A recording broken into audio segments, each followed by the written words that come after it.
Alright guys, so I've had these tires on the truck now for going on 2 weeks, and I absolutely love how they've been performing. They are so much smoother and quieter than the Toyos that I had on here.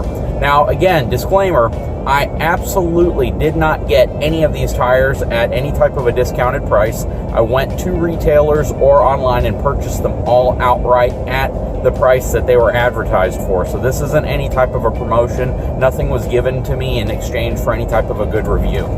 If I had to guess, and this is still my standing on why I believe the Toyos were wearing so badly, I would probably attribute it to the shocks that I had on the truck. Again, I'm not saying that the Rancho 9000s were the sole cause. However, that's when the tires started experiencing the most of the cupping effect. That's when it was the roughest, and those shocks were clearly the softest. When I go over bumps, didn't really matter what firmness level I had them on, I would still get a significant amount of movement, whereas these Bilstein shocks seem to be much, much firmer. The Rancho shocks were sent to me to review, whereas the Bilstein shocks I paid for.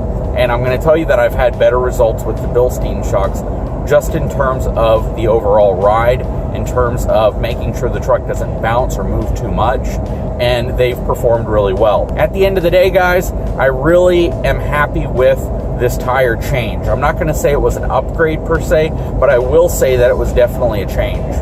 These specific tires are more over-the-road, regional, long-haul style tires. They are drive position tires for most heavy-duty trucks, but there's really not any major issue, at least that's what I've been told, with putting them on all four corners when you're putting them on a light-duty truck, especially if you need additional traction. So, in my specific setup, I'm really happy with these tires. I will give you a longer term review of them as I've had a chance to use them on the truck for an extended period of time.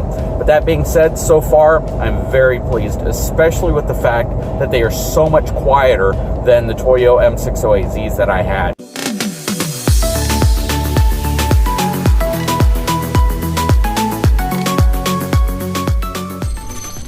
Alright guys, so I have a new accessory to share with you all today. If you have a Ford pickup truck with a 3-inch factory receiver, you're going to want to watch this video. Alright guys, what you are looking at in front of you is an adapter for the Ford trucks that come with a 3-inch receiver. Now this changes it from a 3-inch to a 2.5-inch, and it also extends it out further by about 7 inches. Why this comes in so handy is because a lot of the new Super Duty trucks aren't coming with reducers to reduce the factory receiver from that 3-inch opening to a 2.5-inch opening. I've seen some adapters that reduce it from a 3-inch to a 2-inch, but what you end up running into then is it limits you to a much lower capacity hitch. When you go to a 2.5-inch receiver, you still maintain a pretty significant amount of towing as well as tongue weight capacity versus a 2-inch. Now a 3-inch, of course, is going to be the highest rated tow capacity and tongue weight capacity for a Super Duty truck in terms of conventional towing.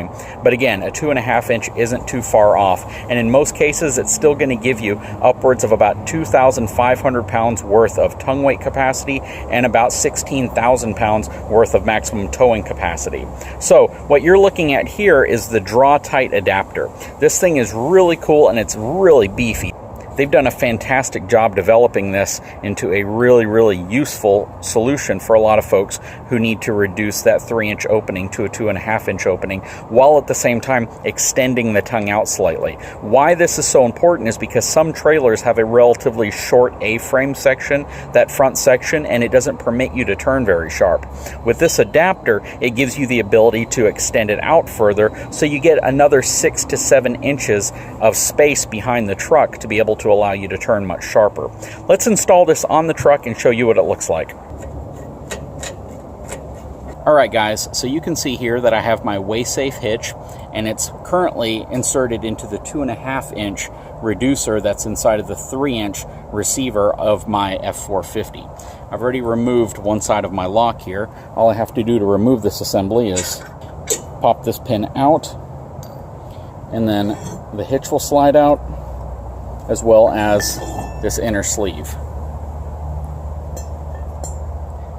Now, I'm going to take my Draw-Tite adapter, slide it into place, put my main pin back in place. I would then put this back on the other side, remove the pin that I have here. Once that's removed, I can insert my way-safe hitch back in place. Put the pin back in place. I don't need to lock it up to demonstrate to you what's going on here. But as you can see, I have significantly more room back here to be able to either lower the tailgate or turn if I have a trailer hooked up to the back. And this is really nice. This is still going to give me the full capacity I need for my hitch and my receiver. So on this specific hitch, it has a 14,500 pound maximum tow capacity and a 2,200 pound maximum tongue weight capacity. So this comes in really handy, and this is a very affordable sleeve. A lot of times these will run all the way up to about 75, 80 bucks. This one's right at about $40. So this is a very affordable sleeve, especially considering how well it's built. They've done a great job putting a little sleeve end here that reinforces it, as well as even reinforcing the area where the pin goes through.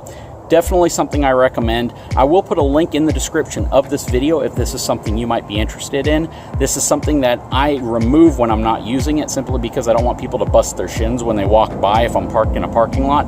Plus, it gives me a little bit more room to back up if I remove this, and I don't have to worry about the hitch sticking out so far. But overall, from the back of the bumper to the hitch ball here, you're looking at about 13 inches, and that's a significant increase over just having the hitch inside of the receiver with the factory sleeve that's included. Anyways, guys, I will again put a link in the description if you are interested in this. If you haven't had a chance, please take a moment, subscribe to my channel, give me a thumbs up. We'll talk to you again very soon.